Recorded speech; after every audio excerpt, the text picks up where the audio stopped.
यूं ही बेसबब न फिरा करो, कोई शाम घर में भी रहा करो। वो गज़ल की सच्ची किताब है, उसे चुपके चुपके पढ़ा करो। कोई हाथ भी ना मिलाएगा जो गले मिलोगे तपाक से। ये नए मिजाज का शहर है, ज़रा फासले से मिला करो। अभी राह में कई मोड़ हैं, कोई आएगा कोई जाएगा। तुम्हें जिसने दिल से भुला दिया उसे भूलने की दुआ करो। नमस्कार, मैं हूँ मानवी ठाकुर और आप देख रहे हैं द छपास। ऐसे कई शेर हैं मशहूर शायर बशीर बद्र के। मैं गज़ल का आदमी हूँ, गज़ल से मेरा जन्म जन्म का साथ है। मेरा तजुर्बा गज़ल का तजुर्बा है, ऐसा सोचना है मशहूर शायर बशीर बद्र का। बशीर बद्र को आम आदमी का गज़लकार के नाम से भी जाना जाता है। बशीर बद्र शेरो शायरी की दुनिया में बड़ा नाम रखते हैं। बशीर बद्र ज़िंदगी की आम बातों को भी बहुत ही खूबसूरती से अपने शेरो शायरी के ज़रिए बयां करते हैं। मशहूर शायर डॉक्टर बशीर बद्र का जन्म 15 फरवरी 1935 को फरीदाबाद में हुआ था। इनका पूरा नाम सैयद मोहम्मद बशीर है। शेरो शायरी की दुनिया में बड़ा नाम रखने वाले बशीर बद्र मध्य प्रदेश की राजधानी भोपाल में रहते हैं। मशहूर शायर और गीतकार नुसरत बद्र इनके पिता हैं। अपने पिता की तरह ये भी शेरो शायरी की दुनिया में काफ़ी नाम कमा रहे हैं। देश में डॉक्टर बशीर बद्र हिंदी और उर्दू के मशहूर शायर हैं। मशहूर शायर बशीर बद्र गज़ल की दुनिया के बेताज बादशाह मिर्ज़ा गालिब के बीच एक गहरा कनेक्शन है। 15 फरवरी 1869 को मिर्ज़ा गालिब का इंतकाल हुआ और 15 फरवरी 1935 को बशीर बद्र का जन्म हुआ। इनका नाम न केवल देश में बल्कि विश्व प्रसिद्ध है। बशीर बद्र ने उर्दू गज़ल को एक नए अंदाज में लोगों के सामने पेश किया, जिसकी वजह से वे बहुत ही ज़्यादा लोकप्रिय हो गए। बशीर बद्र को आम आदमी का गज़लकार के नाम से भी जाना जाता है। बशीर बद्र ने अपनी पढ़ाई अलीगढ़ मुस्लिम यूनिवर्सिटी से पूरी की। बशीर बद्र अपने आप में एक मिसाल हैं, जिन्होंने अपने कोर्स में अपनी ही लिखी हुई किताब पढ़ी थी, फिर बाद में प्रोफेसर के तौर पर बच्चों को भी पढ़ाया। उनकी रचनाओं का इंग्लिश, फ्रेंच समेत कई भाषाओं में अनुवाद किया गया है। साधारण भाषा में अपनी बात को आम लोगों तक पहुंचाना भी एक बहुत बड़ी कला है और बशीर साहब में ये कला कूट कूट कर भरी है। पढ़ाई लिखाई में तेज होने के कारण बशीर बद्र ने अलीगढ़ मुस्लिम यूनिवर्सिटी में लेक्चरर के रूप में भी काम किया। साल 1987 में मेरठ में सांप्रदायिक दंगा भड़क उठा, जिसकी वजह से सब खाक हो गया। बशीर बद्र भी इन लपटों से बच नहीं पाए।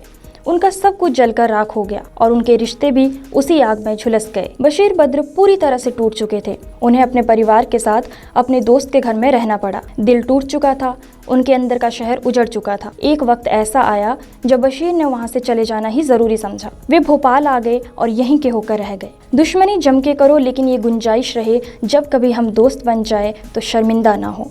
वैसे तो बशीर साहब के सभी शेर मशहूर हैं, पर इस शेर की बात ही अलग है। इस शेर को बड़ी बड़ी हस्तियों ने दोहराया है। कहा जाता है कि बशीर बद्र ने ये शेर देश के बंटवारे के बाद लिखा था, जिसे शिमला समझौते के समय जुल्फिकार अली भुट्टो ने इंदिरा गांधी को सुनाया था और कुछ दिन पहले प्रधानमंत्री नरेंद्र मोदी ने भी इसे संसद भवन में दोहराया है। बशीर की गज़लों में वो खासियत है जो आम खास हर व्यक्ति को अपनी ओर खींच लेता है। आम भाषा, ढेरों इमोशन और महफिल को जमाने वाली एक खास कला है बशीर साहब की गज़लों में। बशीर साहब ने 7 साल की उम्र से ही गज़ल लिखना शुरू कर दिया था।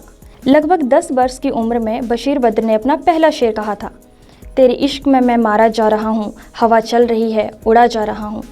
बशीर बद्र बहुत ही मजाकिया किस्म के व्यक्ति हैं।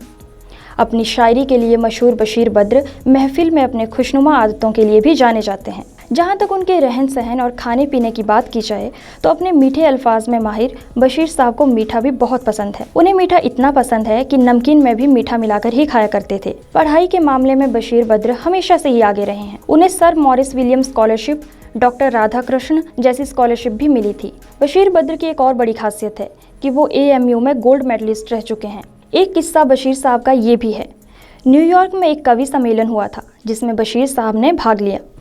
इस कवि सम्मेलन में कविता पढ़ने वालों में पूर्व प्रधानमंत्री अटल बिहारी वाजपेयी भी थे। जैसा कि कवि सम्मेलनों का रिवाज है कि सबसे स्थापित कवि को सबसे आखिर में पढ़ाया जाता है, उस कवि सम्मेलन में अटल जी का नाम सबसे आखिर में था, लेकिन अटल जी ने अपना नाम काटकर बशीर साहब का नाम आखिर में लिखा। ये थी बशीर साहब की कद्र अटल जी की नज़रों में।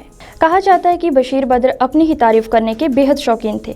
अपनी 400 पन्नों की ये किताब में उन्होंने अपनी तारीफ और मिसाल के तौर पर शेर भी लिखे हैं। बशीर बद्र उन शायरों में आते हैं जिनकी शायरी अलग से ही पहचानी जाती है। साहित्य और नाटक अकेडमी में बशीर बद्र ने जो योगदान दिए उसके लिए उन्हें पद्मश्री से भी सम्मानित किया गया है। कुछ सालों से बशीर बद्र का स्वास्थ्य ठीक नहीं है। अपनी शायरी की दुनिया में मदमस्त रहने वाले बशीर बद्र की याददाश्त चली गई है, लेकिन आज भी बशीर बद्र अपनी गज़ल गुनगुनाते हैं खुदा उन्हें सेहतमंद रखे और कोई करिश्मा हो कि उनकी याददाश्त तो वापस आ जाए, हम एक बार फिर उनके शेर उन्हीं की ज़ुबानी सुन सकें। मुझे खुदा ने गज़ल का दयार बख्शा है, ये सल्तनत मैं मोहब्बत के नाम करता हूँ। अधिक अपडेट्स के लिए द छपास के सोशल मीडिया प्लेटफॉर्म और यूट्यूब चैनल को सब्सक्राइब करें।